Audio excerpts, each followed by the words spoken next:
తిరుమల పరికామణి వ్యవహారంలో మాజీ CM Jagan comments బాధితారాహిత్యంగా ఉన్నాయని కేంద్ర మంత్రి శ్రీనివాస వర్మ విమర్శించారు. ఏపీలో అటల్ మోదీ సుపరిపాలన యాత్రను ఈ నెల 11 నుంచి నిర్వహిస్తామని చెప్పారు. మాజీ ప్రధాని వాజ్పేయి ఆశయాలు సాధించిన ప్రగతిని ప్రజలకు వివరిస్తామంటున్న శ్రీనివాస వర్మతో మా ప్రతినిధి Harish face to face. September 11 నుంచి బీజేపీ సుపరిపాలన యాత్రని శ్రీకారం చుట్టింది. జిల్లాల వారీగా జరిగేటువంటి ఈ కార్యక్రమానికి సంబంధించి ఎన్డీఏ కూటమికి సంబంధించి అదేవిధంగా బీజేపీ నేతృత్వంలో జరుగుతున్నటువంటి సుపరిపాలన యాత్రకు సంబంధించి మనతో పాటు కేంద్ర మంత్రి శ్రీనివాస వర్మ ఉన్నారు. సో చెప్పండి, ఎలా జరుగుతుంది ఈ కార్యక్రమం, ఎందుకు ఈ టైంలో ఈ కార్యక్రమం తీసుకోవాల్సి వచ్చింది? వాజ్పేయి గారు వ్యక్తిత్వం గురించి ప్రత్యేకంగా చెప్పాల్సినటువంటి అవసరం లేదు. రాజకీయాలకు అతీతంగా ఈ దేశంలో ప్రతి ఒక్కరూ కూడా గౌరవించాల్సినటువంటి వ్యక్తి అటల్ బిహారీ వాజ్పేయి గారు. ఈ దేశానికి సుపరిపాలన అందించినటువంటి వ్యక్తి, దేశంలో ప్రజలకి పెద్ద ఎత్తున సంక్షేమ కార్యక్రమాలను అట్టడుగా ప్రజలకు అందజేసినటువంటి వ్యక్తి, రాజకీయాల్లో నైతిక విలువలకు ప్రాధాన్యతనిచ్చినటువంటి వ్యక్తి, భారతరత్న.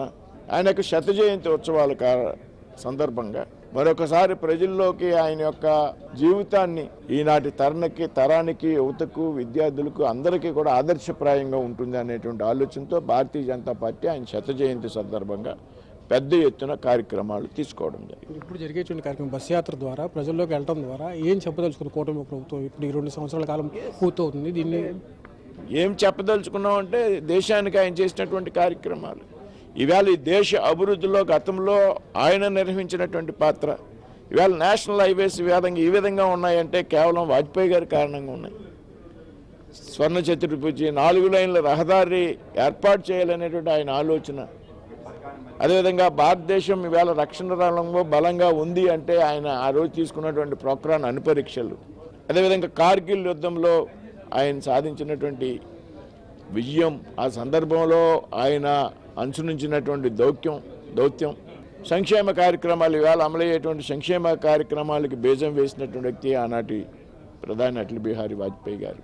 అదేవిధంగా రాజకీయాల్లో నైతికత, కేవలం ఒకే ఒక్క ఓటు తక్కువ ఉన్న కారణంగా ఆనాడు అనేక అవకాశాలు ఉన్నప్పటికీ కూడా ఒక్క ఓటుతో సంపాదించుకుని అసందర్భమైనటువంటి అనాలోచితమైనటువంటి రాజకీయాలు చేయకూడదు అనేటువంటి ఆలోచనతో, రాజకీయాల్లో నైతిక విలువలతో కట్టుబడి ఉండాలనే ఆలోచనతో ప్రధానమంత్రి పదవిని తృణంగా త్యజించినటువంటి వ్యక్తి.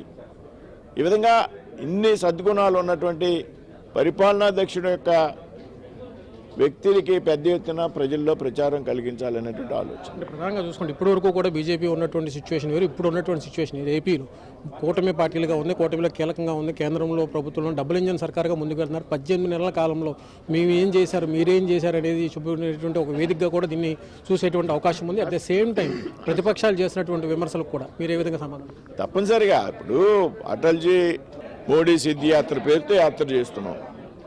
అటల్జీ సాధించినటువంటి విజయాలతో పాటు ఈవేళ మోదీ గారు భారత ప్రధానమంత్రిగా అయ్యాక 11 సంవత్సరాల్లో సాధించినటువంటి అభివృద్ధిని, అదేవిధంగా ఈ సంవత్సరాల కాలంలో రాష్ట్రంలో కేంద్రంలో ఎన్డీఏ సర్కారు వచ్చాక ఈ సంవత్సరాల కాలంలో రాష్ట్రంలో దేశంలో ఏ రకమైనటువంటి అభివృద్ధి కొనసాగింది, ఏదో విధంగా డబుల్ ఇంజన్ సర్కారు ఉండడం వల్ల ఏ విధంగా రాష్ట్రాలకి ప్రయోజనం అనేటువంటి విషయాన్ని ఈ యాత్రలో పెద్ద ఎత్తున కూటమికి చెందినటువంటి నాయకులు జిల్లాల్లో రాష్ట్రంలో కూడా ముఖ్యమంత్రి గారు చంద్రబాబు నాయుడు గారు పవన్ కళ్యాణ్ గారిని కూడా ఆహ్వానిస్తున్నాం. వారు కూడా పాల్గొంటారు. అంటే రాజకీయాలకు అతీతంగా మేము ఈ కార్యక్రమం అందరూ పాల్గొంటారనేటువంటి విషయాన్ని ఈ సందర్భంగా సృష్టించారు. ఇటీవల పరికామణి వ్యవహారం మీరు చూశారు, జగన్ కూడా కొన్ని కామెంట్స్ చేశారు. కేవలం 72,000 పోయినాయి, 14 కోట్ల రూపాయలు తిరిగి శ్రీవారికి చెల్లించాము, శ్రీవారికి ఆస్తులు చెల్లించాము, కట్టించామని అంటున్నారు. అంటే ఎలా చూస్తారు? అంటే జగన్ గారికి తిరుపతి వెంకటేశ్వర స్వామి గారి యొక్క విలువ తెలియదు. అది 72 రూపాయలన్నా 2 రూపాయలైనా అక్కడ చోరీ జరిగిందనేటువంటి విషయం ప్రాధాన్యత ఉన్నది విషయం.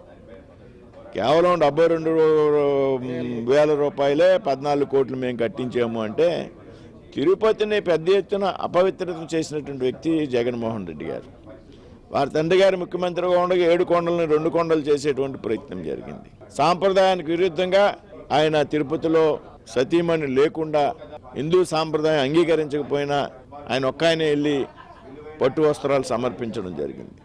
కాబట్టి వెంకటేశ్వర స్వామి మీద నమ్మకం లేనటువంటి వ్యక్తి ఏదైతే తిరుపతి గురించి మాట్లాడినటువంటి వ్యాఖ్యలు ఉన్నాయో వాటిని మనం లెక్కలోకి తీసుకోవాల్సినటువంటి అవసరం లేదనేటువంటి విషయాన్ని ఈ సందర్భంగా చెప్తుంది. కలియుగ దేవాన్ని కూడా రాజకీయాలకు వాడుకున్నారు, వాడికి వదలట్లేదు.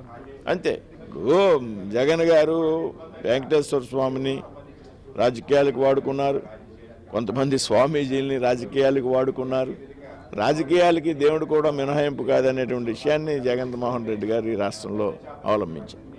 మొత్తమే చూసుకుంటే కనుక ఓవైపు సుపరిపాలన యాత్ర ద్వారా కేంద్ర ప్రభుత్వం డబుల్ ఇంజన్ సర్కార్ ఏం చేసింది, అదేవిధంగా వాజ్పేయికి సంబంధించి అందించినటువంటి సేవలను ప్రజలకు తెలియజేయడం, at the same time TTD పైన జగన్ చేసినటువంటి కామెంట్స్ కూడా రాజకీయాలకి పూర్తిగా భిన్నంగా ఉన్నాయని కూడా శ్రీనివాస్ వర్మ స్పష్టం చేస్తున్నారు. కెమెరా పర్సన్ కిషోర్తో హరీష్, ఐ న్యూస్, అమరావతి. ఇవి updates. Keep watching I News. మీతోని మీ వెంటే.